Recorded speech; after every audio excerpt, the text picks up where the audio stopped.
The call came at 9:47 p.m. on February 14th, 2024. I'll never forget that time because I was watching the clock, waiting for Sarah to check in from her trip to the Colorado Rockies. The phone rang and it was Maxwell, my son-in-law.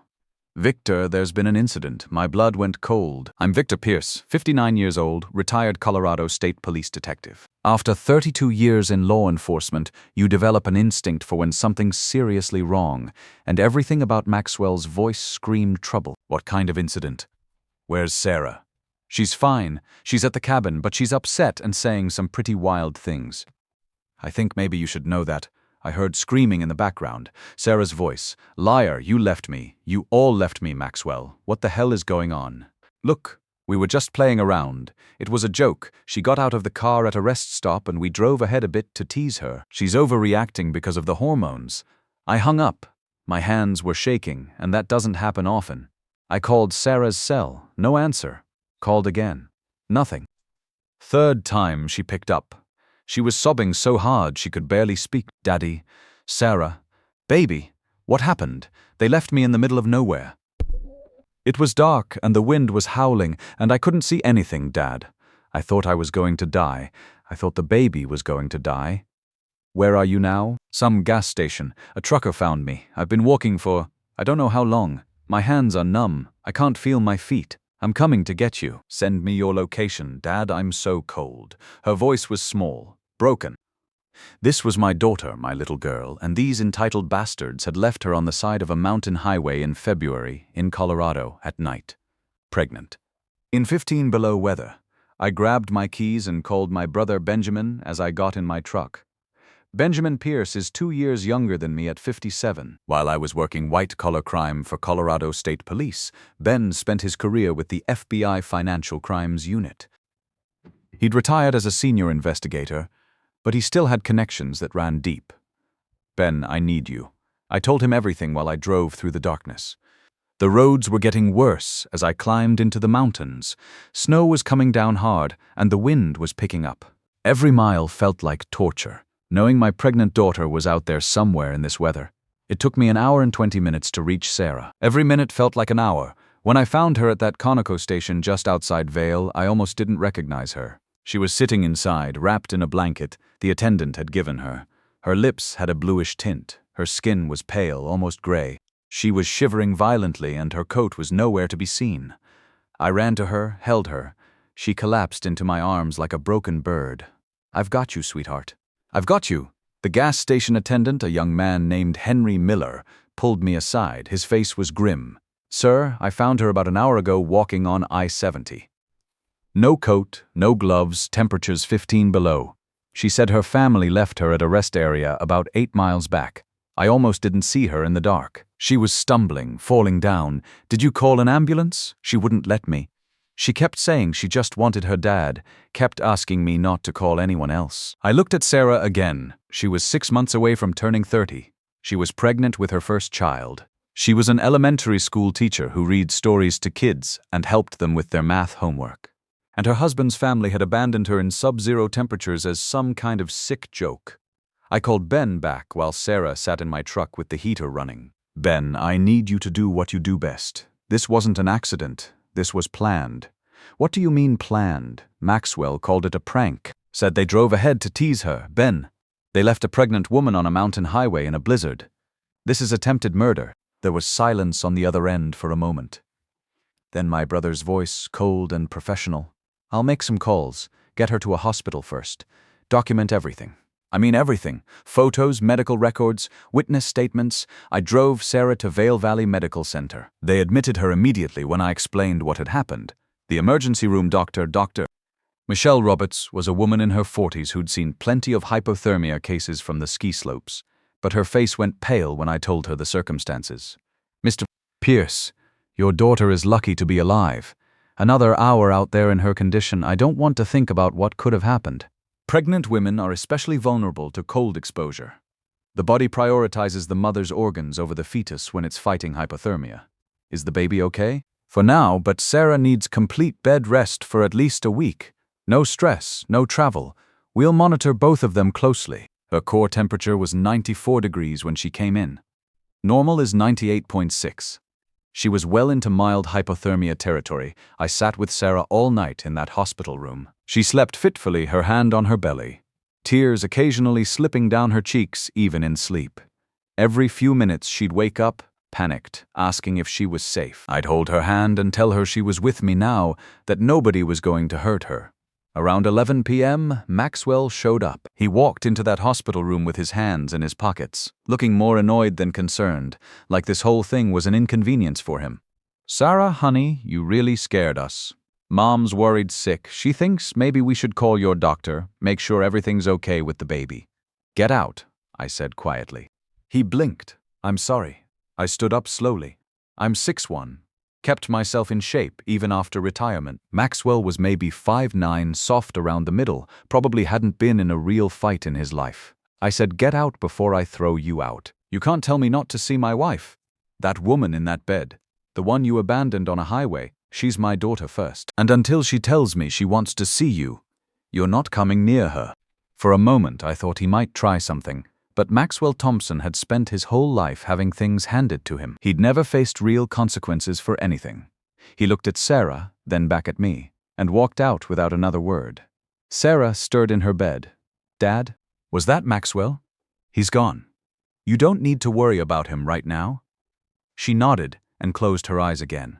But I could see the fear there. My daughter was afraid of her own husband. Ben arrived the next morning carrying 2 cups of coffee and a manila folder that looked official.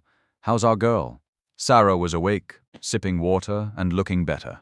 Some color had returned to her cheeks. "Uncle Ben." "Hey, kiddo." He kissed her forehead, then looked at me. "We need to talk privately." We went to the hospital cafeteria.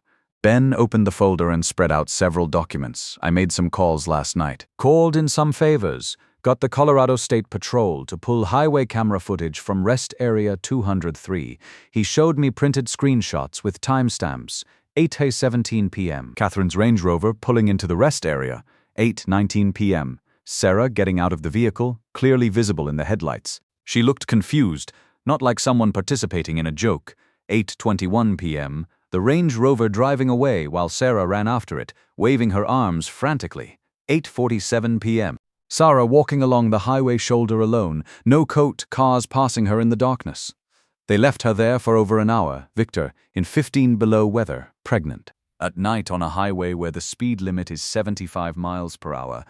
Drivers coming around those mountain curves wouldn't see her until the last second. It was attempted murder, I said, studying the photos. That's what I thought too. So I did some more digging into the Thompson family finances.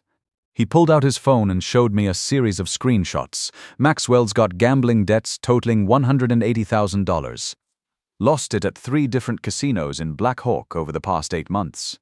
His investment advisory license is under review for client fund irregularities. Ben swiped to another screen, but here's the interesting part. 3 weeks before this trip, Maxwell increased Sarah's life insurance policy from $100,000 to $500,000. And there's a provision in his grandmother's trust that if he's widowed before age 35, he gets immediate access to the full $2 million instead of waiting until he's 40. The pieces clicked together in my mind. He wasn't trying to scare her away, he was trying to kill her. That's my theory, and I think I found evidence. Ben showed me text message conversations he'd obtained from Maxwell's cell phone records. The FBI had ways of getting these things when they needed to. The messages were from a family group chat called Thompson Family. "Catherine, Maxwell, you need to handle this situation with Sarah before it gets worse." Maxwell, "What do you want me to do? She won't leave." Catherine, "The same thing we did with Rebecca. Remember how effective that was." Nathan, "The rest stop trick worked perfectly last time." Frederick, "I don't think this is wise, Catherine." Frederick, "Stay out of this. Maxwell knows what needs to be done." Maxwell, "What if something actually happens to her?" Catherine, "Then you'll be free to marry someone appropriate, and you'll have access to grandmother's money." I read those messages 3 times. My hands were shaking. They planned this, and they've done it before. Rebecca Davis. I tracked her down this morning. She dated Maxwell 3 years ago. The Thompsons took her on a family trip to their cabin at Lake Dillon. They left her there alone in the middle of the night, telling her it was a test to see if she was tough enough for their family. She walked 6 miles to the nearest town in January. Broke up with Maxwell the next day. Will she testify? Already recorded a statement. She's been waiting 3 years for someone to ask about what they did to her. Over the next 2 weeks, while Sarah recovered at my house in Colorado Springs, Ben worked his network like the professional he was. He pulled Maxwell's financial records going back 2 years. The gambling losses were worse than we thought. Maxwell had also borrowed against his trust fund and maxed out credit cards. He was facing bankruptcy unless he got access to that $2 million inheritance. Ben contacted 3 different news outlets in Denver. Off the record, he told them about a wealthy Colorado family who'd abandoned a pregnant woman in a blizzard. He didn't name names yet, but he planted the seeds. Meanwhile, Sarah filed for divorce and moved into a guest bedroom at my house. Watching her try to heal was heartbreaking. She'd wake up screaming from nightmares about being lost in the snow. She'd flinch every time her phone rang, afraid it was Maxwell. The strong, confident teacher I knew was replaced by someone who jumped at shadows. "Dad, what if they try again?" she asked me one evening as we sat in my kitchen. "They won't get the chance. Ben's building a case that'll put Maxwell away for years. But what if they don't believe us? What if they think I'm just a bitter ex-wife making things up?" I took her hands. "Sarah, your uncle spent 30 years putting financial criminals in federal prison. He doesn't build cases he can't win." 2 days later, Maxwell's lawyer called Charles Brooks, expensive suit, Harvard law degree, the kind of attorney rich people hire when they're in serious trouble. "Mr. Pierce, my client would like to offer a settlement, full custody to Sarah, no child support required, and a generous financial package. All we ask is that the criminal charges be dropped and everyone moves on with their lives." How generous? $400,000? I laughed. Actually laughed. "Mr. Brooks, your client tried to murder my pregnant daughter for insurance money. You think we're going to take 400 grand and pretend it didn't happen? My client has resources, Mr. Pierce. This could get very expensive for everyone involved. So do I. Tell Maxwell that my daughter will see him in federal court. Tell Catherine and the rest of them that when we're done, they'll be living in a trailer park. And tell yourself that you're representing attempted murderers who preyed on a pregnant woman. You might want to think about that when you look in the mirror." I hung up and called Ben. They offered us money to go away. "How much?" $400,000, that's insulting. We're going to destroy them." The federal investigation moved faster than I expected. Ben's contacts at the FBI Financial Crimes Unit were very interested in Maxwell's insurance fraud scheme. When you cross state lines with intent to commit murder for financial gain, it becomes a federal matter. Agent Lisa Martinez was assigned to the case. She was a sharp woman in her 40s who specialized in complex financial crimes. Ben arranged for us to meet at the FBI field office in Denver. "Mr. Pierce, I've reviewed the evidence your brother provided. The text messages, the insurance policy changes, the gambling debts, combined with the highway camera footage and witness testimony. We have a strong case for conspiracy to commit murder for financial gain." "What kind of sentence are we looking at?" I asked.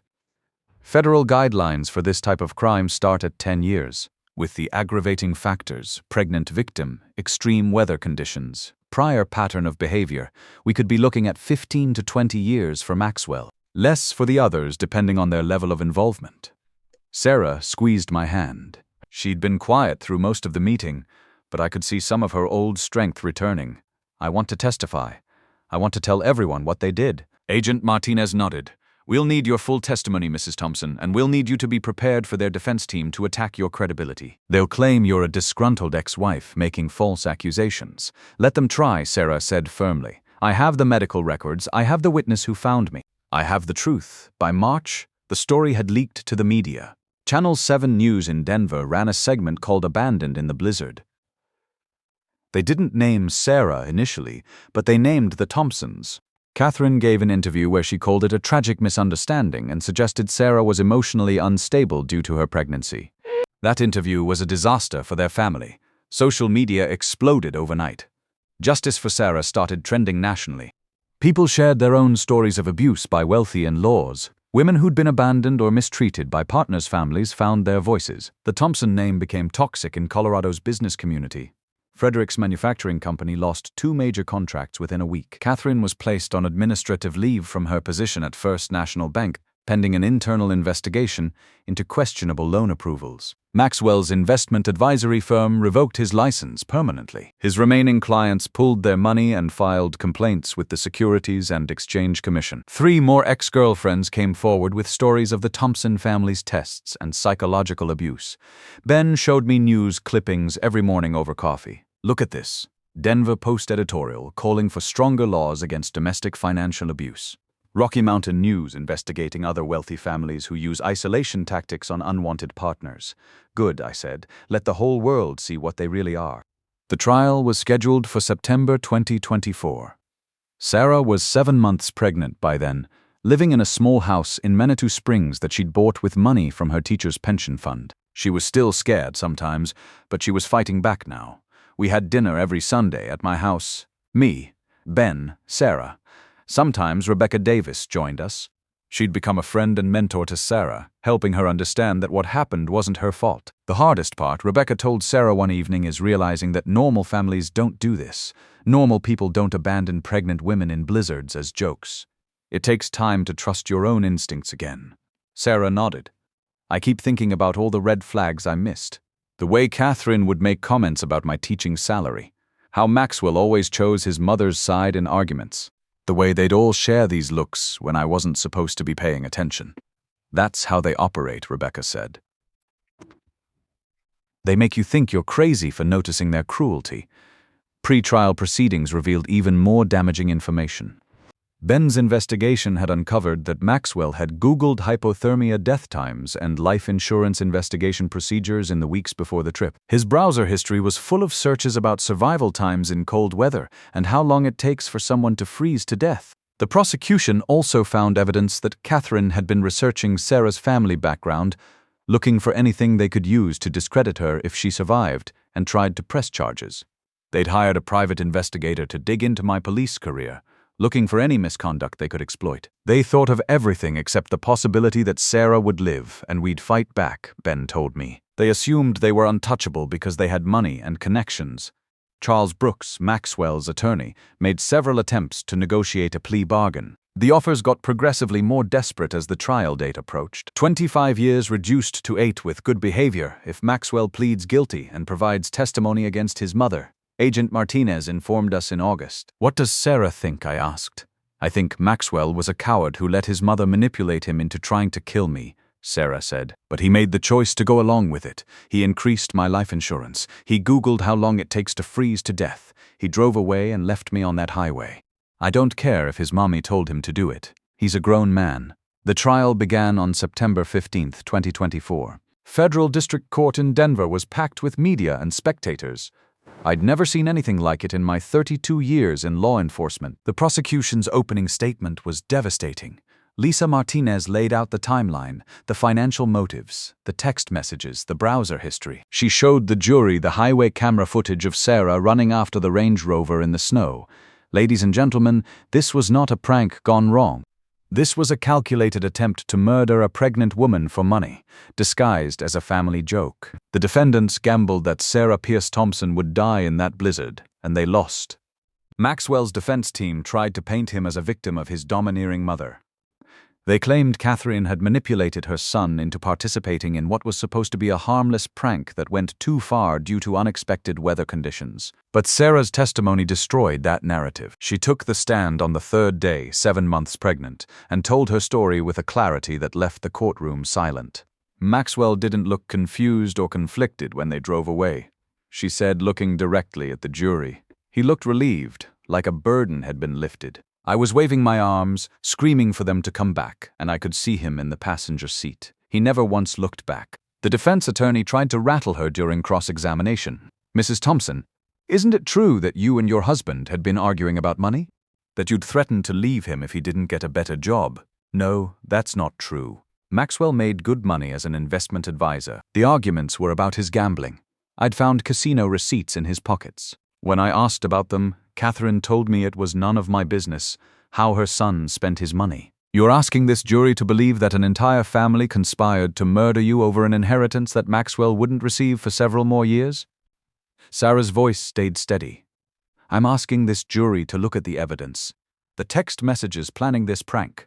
The life insurance policy Maxwell increased without telling me. The Google searches about hypothermia. The fact that they'd done this exact same thing to Rebecca Davis 3 years ago. When Rebecca took the stand, her testimony corroborated Sarah's claims about the family's pattern of behavior.